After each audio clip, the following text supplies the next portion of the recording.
Για να δούμε λοιπόν πώς μπορούμε να μετατρέψουμε ένα κύκλωμα σχεδιασμένο σε κλασικό ηλεκτρολογικό αυτοματισμό σε κύκλωμα αυτοματισμού με πύλες. Θα έχουμε ένα μοτέρ με μια απλή κίνηση, δηλαδή έναν ασύγχρονο τριφασικό κινητήρα βραχυκωμένου δρομέα, ο οποίος κινείται από ένα ρελέ ισχύως με το θερμικό του της ασφάλειας και τον γενικό διακόπτη, και το κύκλωμα το βοηθητικό σε ηλεκτρολογική σχεδίαση με το θερμικό του, το stop, το μπουτόν stop, το μπουτόν start, το ρελέ. Θυμίζω ότι στα PLC, γενικά στους αυτοματισμούς, αντικαθιστούμε μόνο το κύκλωμα ελέγχου, δηλαδή το βοηθητικό κύκλωμα. Όλα τα κυκλώματα αυτοματισμού αντικαθιστούν μόνο το κύκλωμα ελέγχου.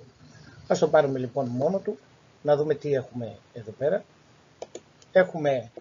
Πρώτα πρέπει να κατανοήσουμε τον αυτοματισμό. Το πρώτο βήμα είναι πάντα αυτό. Θέλω λοιπόν όταν θα πατάω τον μπουτόν Start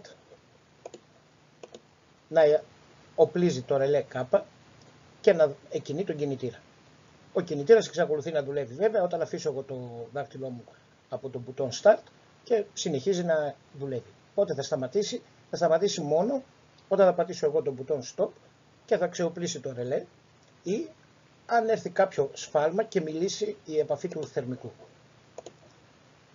Αυτό είναι το πρόβλημα, απλό και κατανοητό. Πρώτα όμως πρέπει να κατανοήσω έναν αυτοματισμό για να μπορώ να κάνω και ύστερα και το κύκλωμα αυτοματισμού. Για να δούμε λοιπόν ποιο είναι το δεύτερο βήμα. Το δεύτερο βήμα είναι να επιλέξω τις εισόδους και τις εξόδους που έχω. Για να δούμε λοιπόν εδώ τι έχουμε. Η είσοδος γενικά είναι οτιδήποτε ενημερώνει το PLC για μια μεταβολή στο περιβάλλον του.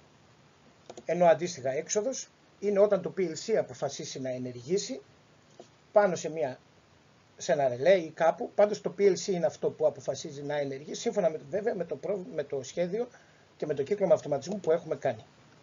Σε συγκεκριμένη περίπτωση λοιπόν, για να ξεχωρίσουμε τις εισόδους με τις εξόδους, J1 θα την πούμε εμείς, θα είναι η κανονικά κλειστή επαφή του θερμικού, J2 θα είναι η κανονικά κλειστή επαφή του μπουτόν stop, J3 θα πούμε την κανονικά ανοιχτή επαφή του μπουτόν start. Τονίζω ότι και το stop και το start εδώ είναι μπουτόν, ενώ στο θερμικό έχουμε μια κλασική κανονικά κλειστή επαφή, και έχουμε τελειώσει με τις εισόδους. Για να δούμε τώρα τι είναι έξοδος. Όλο το κύκλωμα αυτοματισμού οπλίζει ένα ρελέ. Αυτό θα είναι η έξοδός μας. Θα το ονομάσουμε Q1. Προσοχή εδώ, η 13-14 ανοιχτή επαφή που βρίσκεται παράλληλα με το start αποτελεί επαφή του ρελέ K, άρα δεν χρειάζεται να τη σημειώσουμε κάπου. Ό,τι θα κάνει το ρελέ K, η Q1 δηλαδή, θα κάνουν και οι επαφές του. Άρα τελειώσαμε και με τις εξόδους. Η έξοδος είναι μία, η Q1. Για να δούμε λοιπόν πώς θα γίνει τώρα το κύκλωμα αυτοματισμού. Έχουμε την J1, ας την πούμε α, μια κανονικά κλειστή επαφή του θερμικού. Έχουμε μια κανονικά κλειστή επαφή του μπουτόν stop, ας το πούμε β, και έχουμε ένα ολόκληρο πράγμα εδώ πέρα, δύο επαφές παράλληλα, ας το πούμε γ. Και να δούμε λίγο πώς θα γίνει. Πώς θα είναι το κύκλωμα αυτοματισμού? Θα είναι το α, και επειδή είναι στη σειρά θα πούμε α και το β και το γ. Είναι τρία πράγματα σε σειρά. Ωραία. Για να το βάλουμε τώρα όπως τα έχουμε σημειώσει. Το α είναι το J1 και το J2 και εδώ θέλει προσοχή, ή start ή αυτοσυγκράτηση. Προσοχή, είπα J1 και J2 και ή start ή κάπα. Δεν είπα J1 και J2 ή start ή κάπα, εδώ υπάρχει και ακόμα ένα και.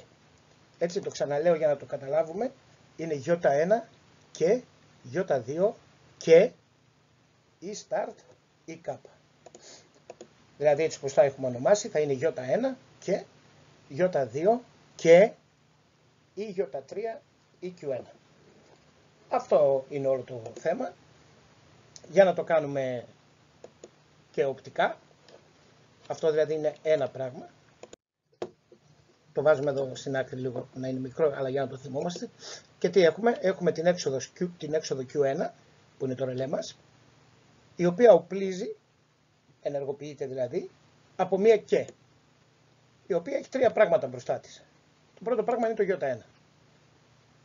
Το δεύτερο πράγμα είναι το Ι2. Το τρίτο πράγμα που έχει μπροστά της είναι μία πύλη Ι, που λέει ή το Ι3 ή η ίδια η έξοδος, η Q1. Έχουμε δηλαδή Ι1 και Ι2 και ή Ι3 ή Q1. Αυτό είναι όλο το θέμα. Ας το δούμε και οπτικά πιο όμορφα. Αυτό είναι το κύκλωμα αυτοματισμού μιας απλής εκκίνησης ενός ασύγχρονου τριφασικού κινητήρα βραχυκυκλωμένου δρομέα με πύλες. Αν θέλαμε αυτό να το δούμε και σε λάντερ, οι λάντερ γενικά είναι λίγο πιο, οι ηλεκτρολόγοι είναι πιο εξοικειωμένοι, γιατί έχουμε στην ουσία ένα ηλεκτρολογικό βοηθητικό κύκλωμα. Αν το στρίψουμε αριστερόστροφα 90 μοίρες. Δείτε το. Στην ουσία είναι αυτό, αν το στρίψουμε 90 μοίρες αριστερά. Βέβαια, εδώ πρέπει να παρατηρήσουμε όμως ότι ενώ η επαφή του θερμικού είναι κλειστή, το stop είναι κλειστό, εδώ στη λάντερ εμφανίζονται ως ανοιχτές επαφές. Γιατί σύμφωνα με αυτά που έχουμε μάθει στη θεωρία, οποιοδήποτε τερματικός διακόπτης, stop, emergency κτλ. Συρματώνεται έξω ηλεκτρολογικά σε κλειστή επαφή και σχεδιάζεται σε ανοιχτή. Αυτή είναι η ιστορία ενός κυκλώματος αυτοματισμού, μιας απλής εκκίνησης ενός ασύγχρονου τριφασικού κινητήρα βραχυκυκλωμένου δρομέα.